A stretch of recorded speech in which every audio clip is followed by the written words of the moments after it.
Hi guys, welcome back. So the biggest news of this week should be that Charlie Munger had sold his Alibaba stake in half. We know that Charlie Munger had bought the dip for BABA since the first quarter last year. So he started the position in Q1 around 220 to 240. And then on the way down, he had doubled his position several times. So it seems like he is quite bullish in Alibaba or the Chinese economy. He has expressed this several times in public, saying that he's bullish in China for the long term. Even though he thought Jack Ma made a mistake by speaking for the government in public, he was still bullish in Alibaba, and we know that the investment style for him and Warren Buffett is to buy and hold for like 10 or 20 years, decades. So they should not sell out easily. And I believe many investors or institutions and myself were remaining more calm and bullish because Charlie Munger were in it and doubling down the whole time it was down.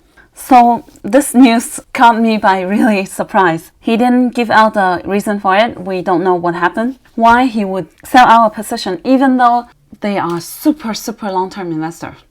And nobody knows what he would do with the rest of the shares.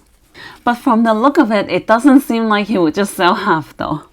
I think this news had taken the community, the Alibaba community, by a really big surprise. Just remember that every time we know that he had doubled down, the share price always would catch a nice rebound. So that is the investors knowing that he bought more and remain sane in this whole Chinese stock drama situation. So definitely not good news to take, a little bit difficult to digest. Now there is a slight possibility that he might be swapping shares to Hong Kong. So he's selling his US shares now and swap it later, so buy it back in Hong Kong to avoid the drama of delisting. So meaning he is worried about the risk of US delisting all the Chinese stocks, but we really don't know yet. I hope this is why. But coming back to the HSI, we have to know that this crash in March, even though we had a very strong rebound after that, this crash had hurt a lot of the confidence for international investors. This we have to admit, because nobody knew that the HSI could have such a hard crash at the bottom. Because we thought, or everybody expected, the HSI was already at the bottom after falling 30 to 40%, right? But who would have thought or even imagined a little bit that at the bottom it can have such a bad crash? It's just, this is really breaking the dream for the investors to believe that the Chinese and US relationship could get any better. On top of that, we saw how Russia was sanctioned because of the war. So everybody immediately relates to Taiwan issue, the sensitive subject, and worry that China would get Taiwan and would be the whole Russia index 2.0. And that is very scary crash. So this crash had hurt a lot of the confidence, and I would say might have affected the fundamental of Chinese stock market, the Chinese companies in general. Some institutions had actually recently set up rules to minimize the China exposure or to completely eliminate any China exposure in order to get their clients feel more ease off to give the money for these institutions to manage. So this is why I thought the sell-off is not over yet. A lot of institutions might still need to cut their China shares. And remember back then I talked about the emerging markets funds that holds certain percentage of Chinese shares and also Taiwan, for example. So I thought if China continue going down, that means these passive funds need to manage to reduce the Taiwan exposure as well. So that's why I said maybe one of the shorting opportunity would be to short the Taiwan index or Taiwan stocks. For example, you can see that TSM, even though the market had a very strong rebound in March, second half of March and early April, TSM was mainly really just moving on the sideways much, even though the chip sector were indeed going parabolic, like Nvidia, for example. You can compare the rebound of Nvidia and TSM, It's also the leader of the chip sector, but it didn't rebound at all much. And right now, it is already making a lower low. I think a lot of the institutions are selling out, knowing that a lot of the emerging market funds need to balance the portfolio as well. And they might also be worried about Taiwan and China. Last time I said I worry the US dollar index rally is not over yet, and you can see, boom. It keeps making higher highs, keep running up strong. This was the indicator for me back then when the market was running up so strong, the HSI was rebounding so much. I told myself that the US dollar might need to run up more and it would create more selling pressure for the emerging market and the tech stocks. And you can see for the last 2 weeks, HSI and the tech stocks were not having a good time at all. And after running up so much, I still think I worry that it's not over yet. Last time I gave a target to reach 101. If I draw a line for the last decades, the major resistance should be around here, 101. That means the sell-off for HSI, emerging market, and tech stocks might not be over yet. So I expect more pain to come, even though there might be some rebound in between.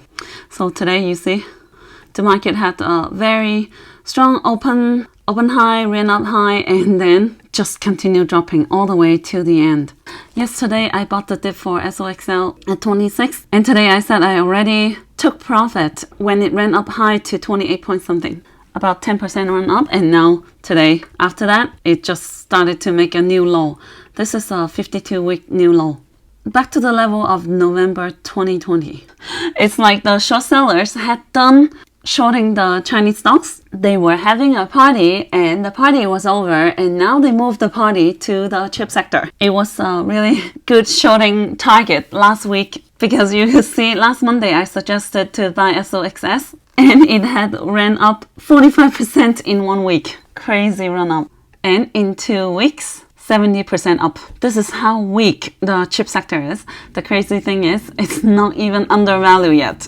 Just look at Nvidia. PE ratio is still 55. AMD PE ratio is 37.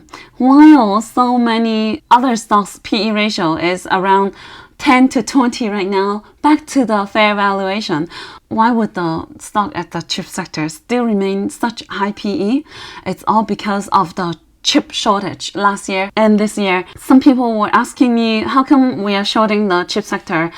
Isn't it still chip shortage going on? The supply chain is very much having trouble. And I said, yes, the institutions are not going to wait until the chip shortage to be over to short the chip sector.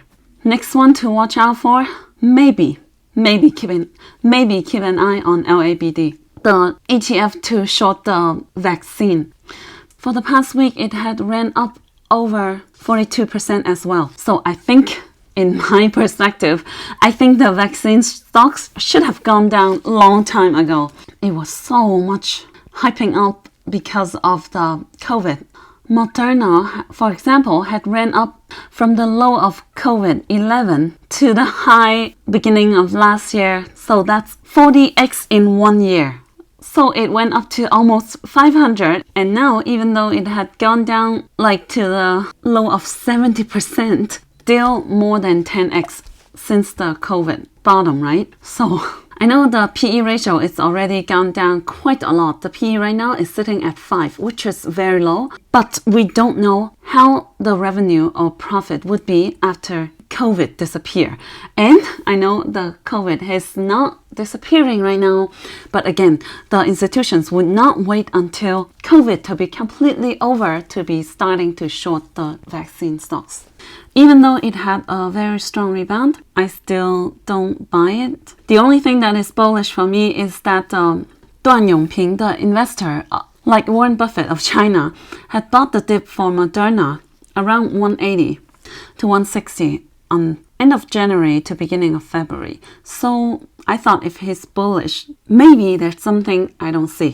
So that's the only thing I have for Moderna to be bullish for the vaccine stocks. Right now, I think the LABU, the Biotech ETF, is remaining strong or sane because of certain stocks like ABBV. For example, continue making higher highs regardless of the stock market correction, right? This is a very strong sector. Another one example is United Health, UNH, also keep making new high, all-time high. So these are the major stocks that is still holding the biotech sector. Without them, the whole sector would be completely diving with the rest of the market, probably even more.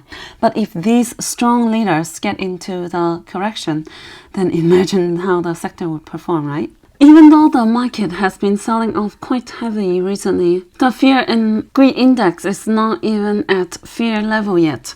I thought the whole strong rebound, maybe the majority was driven by the institution's short squeeze because it was sitting at extreme fear level back in March, like 15, 16, 17, right? And after 2-3 weeks of strong rebound, it had driven the index back to finally neutral, somewhere in the 50s. So I guess I would be more bullish for the market when I see the index is at fear or extreme fear level. And I would buy the dip for longer. For now, I would only try to catch a rebound and hold it for 1 to 3 days. So this week, I expect the market to go down at first and then rebound later for the second half of the week. And so far, we have seen it diving for the first part of the week. Let's see if it will rebound for the second half. So the idea this week was to buy SOXL's dip at 26, which was yesterday's price, and we bought in. And this morning, it already met the first target of 28, and 26 gets broken. I guess next, I'll be looking at support at around 22. And then the shorting position is the short for FUTU and SQQQ for the hedge, because FUTU has a resistance at 36, and if it can stay back above 40, then it might be back on the uptrend again. So stop loss is 40. This morning, it already right away opened up at around 36. So that was the highest of the day, 36.1 in the morning near market open. And then my target for this is 32 to 33, right? So the lowest of the day was 33.6, getting close to the target, the first target. And then second target is 26. I don't know if it would get there. And SQQQ didn't give us a chance this week because I planned to buy at 36, and the lowest it only got to this morning, 37.5. Only stayed there for a while and already ran up to 41, near 41. The last one is GDXU, which I said several times that in this year may be a good idea to buy and hold for medium to long term. 2 weeks ago on this day, March 29, I said I caught the dip for GDXU. It was at 14 point something, and since then it went straight up to 19 this morning, 19.3. So that is about 34% run up. Very nice dip to catch. Another one to watch out for is silver, SLV, or double leverage 2X, which is HZU. This is a double leverage and it's an ETF in Canada. Silver and gold kind of work together, but silver is more volatile. For this year, at least the first part of 2022, it's not easy for tech stocks, which most retail investors hold. So maybe one of the smarter ideas would be to put your eyes on something that the retail community is not very interested into, something like gold and silver. Something to keep in mind, because last year most retail investors were hyping up Bitcoin and Ethereum. Not that I'm not bullish on them. I am bullish on Bitcoin and Ethereum for a long term, but for the medium term, it's got some pressure because retail community is quite heavy into these last year. So it would take time to do more shaking, washing away, shaking off the weak hands. I don't know how long it would take, but for the medium to longer term, I do think right now the opportunities would be in some sectors that the retail investors are not interested into. Something to keep in mind for. Last week on Thursday, I said the chart of Nio and Xiaopeng was not looking very good to me. I felt like the institutions were coming back to short the EVs. During the whole rundown, I said I thought Nio would be a very good hedge against the portfolio to short because the chart is almost perfect for shorting. It's very, very bearish looking, right? It was moving down like a staircase.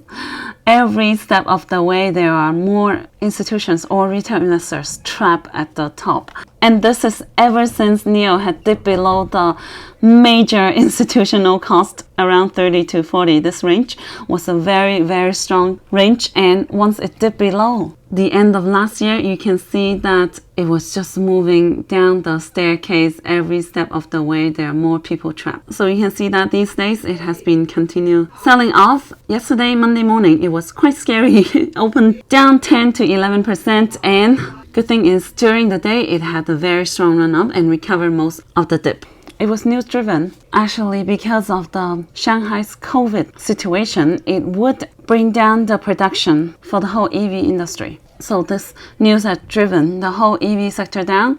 But for us, we saw that last week before the news that it seems like the whole EV sector were under the pressure, and it seemed like the institutions were shorting it. And then Monday we saw a news like this. And then during the weekend, we saw news like that and perfectly explain why they were shorting the EV sector. And once again, prove that we cannot trade with news because it's always delayed. Because the institutions already knew the news before we do. So again, the strategy to buy on bad news and sell on good news is still working like a charm. Once the bad news is out, the institutions would take on this bad news to take profit on their position. So once they cover the position, it would drive up the share price. Meanwhile, they can also make a bear trap and trap some short sellers who jump in when they see the bad news and squeeze it up to destroy the put positions. This is why we need to try to be as immune to news as possible in this kind of market. Super volatile, super sneaky institutions behind manipulating the share price. For now, Nio is still rejected by the resistance at around 20. Yesterday, it broke the 50% retracement around 18.5. It dipped below that, but it also got back up quickly, luckily. But now it's rejected by the 61.8%, around 20. Now that's it for today, and if you have enjoyed this video, please give me a big like and write me a great comment, and I'll see you in my next video. That's it guys, hope you can find my videos helpful. Make sure you subscribe to my channel and give me a big like. Thank you.